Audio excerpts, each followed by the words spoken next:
కొట్టాడండి? నా గుండె ఆవేదన ఒకసారి అర్థం చేసుకోండి. నేను కొట్టడానికి గల కారణం ఏంటో తొంగి చూస్తే గనక, నా వైపు ఆలోచిస్తే గనక అది నాకు న్యాయంగా అనిపించుంచట్టు. ఎందుకంటే మోసపోయిన వ్యక్తి, డబ్బులు రాక వ్యక్తి, అప్పులు పాలైపోయిన వ్యక్తి మనోవేదన మీకు కనిపిస్తుంది. ఒక ఆడదాన్ని తిట్టిన తిట్లు కనిపిస్తాయి. అలాగే నేను ఒకటే ఆ రోజు నా సహనం కోల్పోయాను. నేను ఒప్పుకుంటాను, నేను తప్పు చేశాను, నేను కొట్టాను. కానీ సిఐ గారిని నేను ట్రాన్స్ఫర్ చేయిస్తానని అన్నారు కదా, మరి ఈ సీసీ ఫుటేజ్ రిలీజ్ చేసిన వాళ్ళు నేను సిఐని ట్రాన్స్ఫర్ చేయిస్తానని ఫోన్లో చెప్పానా, బెదిరించానా, లేకపోతే పోలీస్ స్టేషన్లోని సీసీ ఫుటేజ్ ఉంది కదా, ఏదో ఒకటి ఆవేదనలో వేదనలో అన్నదేనా సీసీ ఫుటేజ్ అయినా అది ఎందుకు బయటికి రిలీజ్ చేయలేదు? నమస్కారం అండి. మరి ఈరోజు తెలుగుదేశం పార్టీ మహిళా అధ్యక్షురాలు అని చెప్పడా కూడా నాకు సిగ్గేస్తూ ఉంది.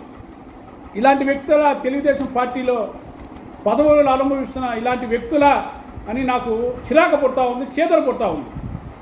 తెలుగుదేశం పార్టీ అంటే ఈరోజు ఎంతోమంది కార్యకర్తలు ఉన్న ఒక మర్రి వృక్షం లాంటి తెలుగుదేశం పార్టీలో ఇలాంటి చీడ పురుగులు ఉన్నారంటే నిజంగా చిక్కుపడాల్సిన విషయం ఎంతనే ఉంది. ఓకే, పాయింట్కి వద్దాం. ఈరోజు వైజాగ్ ప్రెస్ క్లబ్లో మేడం సర్వశుద్ధి అనంతలక్ష్మి గారు ఢమ్లాడించారు. మేము కూడా వినిపించుకుంటా ఉన్నాం సమాజ్వాదీ పార్టీ తరఫున. ఆమె ఏమంటా ఉంది, గాజువాక సిఏ గారు మీద తప్పుడు ప్రసారాలు చేస్తూ ఉంది. అది కరెక్ట్ కాదు అనంతలక్ష్మి. కోరాడ నరేంద్ర సన్నాఫ్ కామేశ్వరరావు, కోరాడ నరేంద్రకి 25 లక్షల రూపాయలు ఇచ్చానన్నావు. యాడ్ నుంచి వచ్చినాయి అమ్మా నీకు 25 లక్షల రూపాయలు? నీ మొగుడు ఏం వ్యాపారం చేస్తున్నారు, నువ్వే వ్యాపారం చేస్తున్నావు? ఆ అకౌంట్ పర్ తీయండి.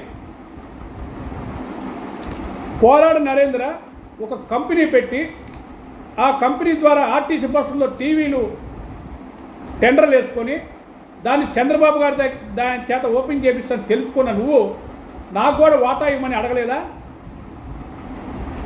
దానిలో 4 పేర్లు రాసుకున్నారు, పావలా వాటా చొప్పున కాదా? 2 లక్షల రూపాయలు ఇచ్చి ఆ తిక్కలోడు కాబట్టి 25 షేర్ రాశారు, 25% షేర్ తర్వాత ఇస్తారు అనుకోని. నీ బతుకు నీ బాగోతం తెలియదు కదా, నీ మొగుడు బతుకు నీ బాగోతం తెలియదు ఆ తిక్కలోడు. అందుకని నమ్మి రాపిచ్చాడు తర్వాత ఇస్తారులని. కానీ అక్కడ ఏం జరిగింది? అవన్నీ అడ్డం పెట్టుకొని వాళ్ళని డిమాండ్ చేసి వాడిని నడి రోడ్డు మీద నిలబెట్టావు. ఈరోజు వాడి ఇంటికి అటాచ్మెంట్ చేసావు, కోర్టుకి వేసావు. మరి ఈరోజు ఎఫ్ఐఆర్ అడ్డ కట్టించావమ్మా పార్టీని అడ్డం పెట్టుకుని కదా. ఏసీ త్రినాథ్ అడ్డం పెట్టుకొని నువ్వు ఎఫ్ఐఆర్ కట్టిలేదా? దీనిలో సీఏ గారు ఏముంది పాపం? పై ఆఫీసులో ఏది చెప్తే అది కింద సబార్డినేట్ అది చెయ్యాలా? నీకు పార్టీ అధ్యక్షులను ఇచ్చారు కదా, ఆ మాత్రం తెలీదా? ఆ మాత్రం జ్ఞానం లేదా నీకు? కోరాడ నరేంద్రని అరెస్ట్ చేయాల్సిన పనే ఉంది కేసులో. చెప్పండి. ఏసీపీ గారు తప్పు చేసింది అనుకుందాం, కోరాడ నరేంద్ర తప్పు చేశాడు అనుకుందాం, అతన్ని అరెస్ట్ చేయండి. పాపం 65 సంవత్సరాలు అతను తండ్రిని తెచ్చి నైట్ కూర్చోబెట్టాల్సిన పనే ఉంది. ఈ సీసీ కెమెరాలు కూడా తీయాలా డీజీపీ గారు? ఈ కేసు విషయం చాలా ఉన్నాయండి. అనంతలక్ష్మి కేసులు తొవ్వే కొంది వస్తూ ఉన్నాయి. ఇదిగోండి ఎంతమంది బాధ్యతలో చూడండి. అనంతలక్ష్మి మీద నాకు వచ్చినాయి ఇవన్నీ అయ్యే ఆమెకు సంబంధించిన అన్నీ. పార్టీని అడ్డం పెట్టుకోలేదు, పార్టీకి కష్టపడ్డాను. ఏందమ్మా నువ్వు కష్టపడింది? ఏం కష్టపడ్డావు? పార్టీ అని పదవుతో, పార్టీ అని ముసుగుతో గాజువాక పరిసర ప్రాంతాల్లో ఎంతమందిని నువ్వు నమ్మించి మోసం చేశావు. నువ్వు నీ భర్త 2-3 కుటుంబాలు సూసైడ్ చేసుకున్నాయి. ఆ పేపర్ కటింగ్లు నా దగ్గర ఉన్నాయి, రేపొద్దునే ప్రెస్ మీట్ పెడతాను. నువ్వు ఇయ్యాలు పెట్టావు కదా, నువ్వేం పెడతావని చూసి నేను ఆగాను. నన్ను నువ్వు మోసం చేయలేదా? పోనా గురవై అనేవో నన్ను నువ్వు మోసం చేయలేదా? దానికి పాయింట్కి వస్తాను. నువ్వు పార్టీని అడ్డం పెట్టుకోలేదు, నేను పార్టీ పేరే వాడలేదన్నావు. అసలు నువ్వెవరు? Who is Anantalakshmi? నువ్వు పార్టీకి ఏం చేశావు? ఎంతోమందిని మోసం చేశావు. పాయింట్ 1. జాజుల ప్రసాద్, అక్కిరెడ్డిపాలెం, జాజుల కనకమ్మ 42 సెంట్లు స్థలాన్ని, మెయిన్ రోడ్డు ఉన్న స్థలాన్ని దొంగ డాక్యుమెంట్ నువ్వు రిజిస్ట్రేషన్ చెప్పలేదా? 2019లో కోర్టులో కేసు వేశారు వాళ్ళు అక్కడ ఆస్ట్రేలియాలో కెనడాలో ఉంటాడు అక్కడ రోడ్డు. అక్కడి నుంచి ఈరోజు నాకు ఫోన్ చేశాడు, సార్ ఇట్లా జరిగిందని. నువ్వు మళ్ళా పార్టీని అడ్డం పెట్టుకోలేదు. 2 వెలమ వెంకటరమణ అనకాపల్లి, వాళ్ళ దగ్గర 20 లక్షల రూపాయలు తీసుకొని పనికిమాల ల్యాండ్ రిజిస్ట్రేషన్ చేయలేదా? పాయింట్ 3 పిల్లా ధనలక్ష్మి లక్కిరెడ్డిపాలెం, ఆ రైలు పట్టాల దగ్గర పాపం చెంటున్నర ల్యాండ్, 1 చెంటున్నర స్థలంలో వాళ్ళు ఇల్లు కట్టుకుంటే గవర్నమెంట్ స్థలంలో, అక్కడ ఎవరైనా ఎంక్వైరీ చేయండి, పోలీస్ ఆఫీసులు కానీ రెవెన్యూ డిపార్ట్మెంట్ కానీ ఎవరైనా ఎంక్వైరీ చేయండి. జాజుల ధనలక్ష్మి చెంటున్నర స్థలం వీళ్ళు కబ్జా చేయలేదా? ఆ వీడియో క్లిప్పింగ్స్ కూడా నా కాడ ఉన్నాయి. వాళ్ళ ఇంటికి వెళ్ళి ఆమెను జిట్టు పట్టుకొని, వీడెవడు వాడు అనంతలక్ష్మి మొగుడు వెంకటేశ్వర సంటి అనేవాడు, ఆమెను కొట్టి గాయపరిచి ఆ కేసు 2017లో కేసు కట్టారు. ఈ కేసు అప్పటి నుంచి ఇప్పుడు దాకా నువ్వేం చేసావు? ఆ కేసు కాగితాలు ఆమెను కొట్టి లాక్కోలేదా? ఓకే. పాయింట్ 4 ఎర్ర రాజేశ్వరి వైఫ్ ఆఫ్ నాయుడు, వాళ్ళ ఇంటి పక్కన స్థలం ఇప్పటికీ 2 స్టేర్లు బిల్డింగ్ కడతా ఉన్నావు నువ్వు, దానికి దోవలేదు, పర్మిషన్లు ఏమి లేవు. మున్సిపాలిటీ సిటీ కమిషనర్ కూడా దాన్ని ఇమీడియట్గా కూల్చిపారేయాలి. వాళ్ళని ఎంత ఇబ్బంది పెట్టావు? వాళ్ళ ఇంట్లో నుంచి దోవ కావాలని చెప్పి ఇన్ని పనికిమాలిన పనులు చేసి మళ్ళా నేనేం చేయలేదు, పార్టీని అడ్డం పెట్టుకోలేదు గాజువాక సీఏ గారు నా మీద తప్పుడు కేసులు పెట్టారు. సిగ్గుండాలమ్మా కొద్దిగైనా. మళ్ళా 2వ వీడియో రన్నింగ్కి వస్తుంది, ఎందుకంటే ఎక్కువ లాంగ్ రాదు కాబట్టి కట్ చేసి మళ్ళీ పెడుతున్నాను. కొద్దిగైనా మంది నేలక, వేరేది కాదు. మనం అన్నం తింటున్నాం, వేరే అడ్డమైన గడ్డి తింటున్నా. నువ్వు ఏ వ్యాపారాలు చేస్తున్నావు అని చెప్పి నీకు 25 లక్షల రూపాయలు వచ్చినాయి అనంతలక్ష్మి? చెప్పమ్మా ఒకసారి. నా దానికి వద్దాం. ఇదిగోండి, ఇవి కనపడతలేదు సరిగా, అంటే తిరగ కనపడుతుంది. సర్వశుద్ధి వెంకటేశ్వరరావు 2 డాక్యుమెంటు, 20 చెట్లు స్థలం. ఇది యాడ్ నుంచి వచ్చింది నీకు అనంతలక్ష్మి? చెప్పు ఒకసారి. వాడెవడో నీ మొగుడెవడో నాకు తెలియదు. అప్పట్లో 2019లో నేను వైజాగ్ వచ్చా, వ్యాపారాలు చేసుకుంటూ నలుగురు సాయం చేద్దామని.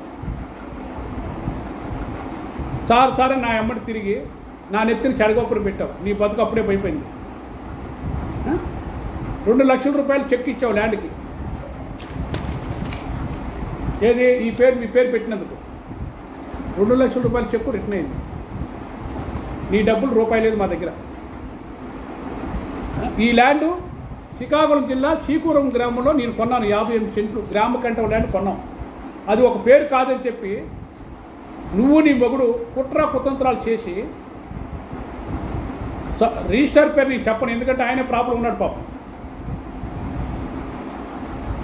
హిరమండలం రిజిస్టర్ అప్పుడు 2021లో హిరమండలం రిజిస్టర్ ఆయన దగ్గర తీసుకెళ్ళి ముందుగానే మొత్తం మీరు మాట్లాడుకొని, ఏమండి కొద్దిగన్నా మనం అన్నం తింటున్నామా పెంట తింటున్నామా, కొద్దిగన్నా బుద్ధి జ్ఞానం ఉండాలి. మోసం చేసేవాడికి గవర్నమెంట్ రిజిస్ట్రేషన్ ఛార్జీ 2 లక్షలు చిల్లర అవుతే మామూలు ఇవ్వాలని చెప్పి 2 లక్షల రూపాయలు.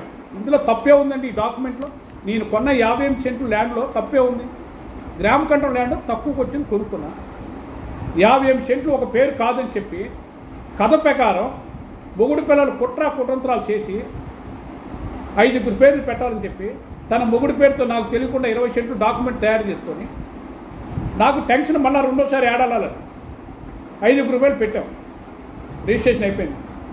సబ్ రిజిస్టార్కి 2 లక్షల చిల్లర మామూలు ఇవ్వాలని చెప్పి అప్పుడు తగ్గినాయి డబ్బులు నా కాడ. తగ్గితే వాడు అశోకరత్నం దగ్గర తెప్పించా నేను. ఆ ల్యాండ్కి ఇచ్చాం. సబ్ రిజిస్టార్కి రూపాయి కూడా. ఆ డాక్యుమెంటు నాకు ఇవ్వాల్సింది సబ్ రిజిస్టార్ బెదిరించి నీ మీద కంప్లైంట్ చేస్తామని చెప్పి ఇవ్వాల్సిన రూపాయి కూడా సబ్ రిజిస్టార్ డబ్బులు ఇవ్వకుండా నేను ఇచ్చిన మామూలు 2 లక్షల రూపాయలు దొబ్బేసి 3 పిల్లలు డాక్యుమెంట్ వాళ్ళ చేతిలో పెట్టుకొని, నా పేరుతున్న డాక్యుమెంట్ వాళ్ళ దగ్గర ఉండి వాళ్ళ పేరుతో డాక్యుమెంట్ నేను తెప్పించుకున్నాను. ఇది మోసం కాదు అనంతలక్ష్మి? నీకు ఆడపిల్లలు ఉన్నారు, సర్వనాశనం అయిపోతావు చెప్తున్నా నేను. నా నోటితో చెప్తున్నా, సర్వనాశనం అయిపోతావు. ఆడపిల్లలు ఉన్న తల్లివి నువ్వు, ఇంతమందిని మోసం చేసావు. ఎన్ని ఇబ్బందులు పెట్టాం. ఆ ల్యాండ్ గురించి పల్లా శ్రీనివాసరావు గారి దగ్గరికి వెళ్ళాం. వాళ్ళ ఆఫీసులో కొట్టావు నిన్నే నీ మొగుడిని, అయినా చిక్కురాల. మళ్ళా మూల మహేష్ ఇంటికి పిలిపించాను, ఆ రోజు కూడా తిట్టాను నేను, ఇంకా బుద్ధి రాలా. ఈరోజు ఎంతమంది నీ బాధ్యతలు? డబ్బు కోసం ఇంత పెంట తింటావు నువ్వు నీ మొగుడు. ఉద్యోగాలు పెడితే ఎంతమందిని మోసం చేయాల్సి నీ మొగుడు మలేషియా కంపెనీ అని చెప్పి ఎంతమంది చచ్చిపోయారు? మరి ఇవన్నీ తెలిసిన పల్లా శ్రీనివాసరావు గారు ఎందుకు మేల్కొని ఉంటున్నారు? పార్టీ అధ్యక్షులై ఉండి, మీరు ఒక పార్టీకి అధ్యక్షులండి, ఎందుకు మేల్కొని ఉంటున్నారు మీరు? ఇంత మౌనంగా ఎందుకు ఉంటారు పల్లా శ్రీనివాసరావు గారు? మీరు గాజువాకలో ప్రజలు లక్షల మెజార్టీ ఇచ్చారు, ఎవరికి రాను. ఆంధ్రప్రదేశ్లో 175 అసెంబ్లీలో ఎవరికి రాని మెజార్టీ నీకు ఇచ్చారు. నువ్వు ఇంత తప్పు జరుగుతూ ఉంటే ఎందుకు మేల్కొని ఉంటున్నారు పార్టీ అధ్యక్షులు? సమాజ్వాదీ పార్టీ తరపున నేను అడుగుతా ఉన్నాను మిమ్మల్ని, ఒక పౌరుడిగా కాదు, ఓటు హక్కు పౌరుడిగా కాదు, ఒక పార్టీ జనరల్ సెక్రటరీగా నేను అడుగుతా ఉన్నాను పల్లా శ్రీనివాసరావు గారు. మాది కూడా ఒక జాతీయ పార్టీని. నాకు చాలామంది కంప్లైంట్ వచ్చారు అనంతలక్ష్మి మీద, నిన్నటి నుంచి చాలా వచ్చినాయి కంప్లైంట్. పోలీసులు అడ్డం పెట్టుకొని 2019 నుంచి 2024 వరకు ఎన్ని తప్పులు చేసింది అనంతలక్ష్మి మొగుడు. ప్రభుత్వం ఏం చేస్తూ ఉంది? పోలీసు వ్యవస్థ ఏం చేస్తూ ఉంది? డీజీపీ గారి తక్షణమే ఎంక్వైరీ చేసి వాళ్ళ మీద తగిన చర్యలు తీసుకోండి. నేను తప్పు చేసిన నా మీద చర్యలు తీసుకోండి, నేను సిద్ధంగా ఉన్నాను. 2019లో వైసీపీ ప్రభుత్వం అధికారం వచ్చింది. లోకల్ ఎమ్మెల్యే నాగిరెడ్డి దగ్గర నువ్వు 5 లక్షలు తీసుకోలేదా అనంతలక్ష్మి? నీ పిల్లల మీద ఒట్లేదు చెప్పు. ఈ విషయం పల్లా శ్రీనివాస్ గారు కూడా తెలుసు. పార్టీని అడ్డం పెట్టుకోలేదు. ఎవరు హూ ఇది అనంతలక్ష్మి? నువ్వేంది? నీ స్థాయి ఏంది? గాజువాక ఎవరినన్నా అడగండి. కేవలం తను అంత కాపు సామాజిక వర్గం సంబంధించిన వ్యక్తులు మోసం చేసిందేమా? వేరే వాళ్ళతో కొడతారని చెప్పి వాళ్ళు అవుతే అమాయకులు అని చెప్పి వాళ్ళని మోసం చేసింది.